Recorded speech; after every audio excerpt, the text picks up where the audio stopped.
বিশ্ব মুক্ত গণমাধ্যম দিবসে উদ্বোধন হলো দক্ষিণ জামালপুর প্রেস ক্লাবের অস্থায়ী কার্যালয়। শনিবার বিকালে সদর উপজেলার দিকপাইতের ইজেট এলাকায় অস্থায়ী কার্যালয়টি শুভ উদ্বোধন ও নতুন কমিটি ঘোষণা করা হয়। এ সময় ফিতা কেটে কার্যালয়টি উদ্বোধন করেন জামালপুর প্রেস ক্লাবের সাধারণ সম্পাদক ও এটিএন বাংলা টেলিভিশনের জেলা প্রতিনিধি লুৎফর রহমান। অনুষ্ঠানে বক্তব্য রাখেন দক্ষিণ জামালপুর প্রেস ক্লাবের সভাপতি শাখাওয়াত হোসেন স্বপন, সাধারণ সম্পাদক শাহ আলম, জামালপুর প্রেস ক্লাবের সভাপতি ও চ্যানেল আই এর জেলা প্রতিনিধি হাফিজ রাহেন সাদা সহ আরো অনেকেই। আমরা দেখি কিন্তু সাংবাদিক আমাদের সহকর্মীকে প্রকৃতপক্ষে সাংবাদিককে তার কিন্তু আমরা সার্বিক সহযোগিতা করি। দক্ষিণ জামালপুর প্রেস ক্লাব উদ্বোধন হচ্ছে। এই দক্ষিণ জামালপুর প্রেস ক্লাব ধীরে ধীরে দক্ষিণ অঞ্চলের এই মানুষের ভাগ্য উন্নয়নে কাজ করবে। এই এলাকার মানুষের মানুষের কথা বলবে, এই এলাকার যত সমস্যা আছে সব সমস্যা তুলে ধরবো। এখন অনেক টাকার মালিক মনে হইলো তাদের সদস্য মানলে আমার প্রেস ক্লাবে সে ফান্ডিশন দিয়ে ভরে ফেলবে বা অনেক টাকা ডোনেট করবে, এই কারণে তারা মেম্বার বানানোর কোনো কারণ নাই।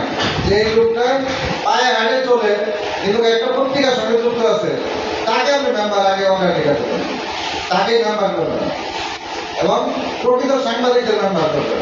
আমরা আজকে আপনাদের সঙ্গে এই অনুষ্ঠানে যুক্ত হয়েছি, মানে ধরে নেন যে আমরা জামালপুর প্রেস ক্লাব এই প্রেস ক্লাবের সঙ্গে সরাসরি যুক্ত বিদায় আমরা আজকে এই জায়গায় আসছি।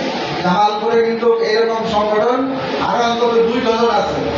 আজ পর্যন্ত কিন্তু আমরা কোনো সংগঠনের ব্যানারের কোনো অনুষ্ঠানে আমরা উপস্থিত হইনি, কিন্তু দক্ষিণ জামালপুর প্রেস ক্লাবের এই মাত্র প্রথম যে জামালপুর প্রেস ক্লাব অন্য কোনো সাইনবোর্ডের নিচে তারা যা বক্তব্য দিতেছে সেটা হলো দক্ষিণ জামালপুর প্রেস ক্লাব। আমরা আজকে অনুষ্ঠানে বিশেষ অতিথি হিসেবে উপস্থিত ছিলেন জামালপুর প্রেস ক্লাবের কোষাধ্যক্ষ ও দৈনিক মানবকণ্ঠের জেলা প্রতিনিধি কাফি পারভেজ।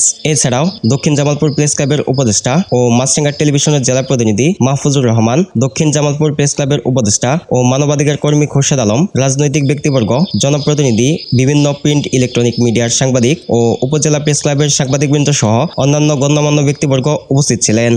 JTV news, Jamalpur.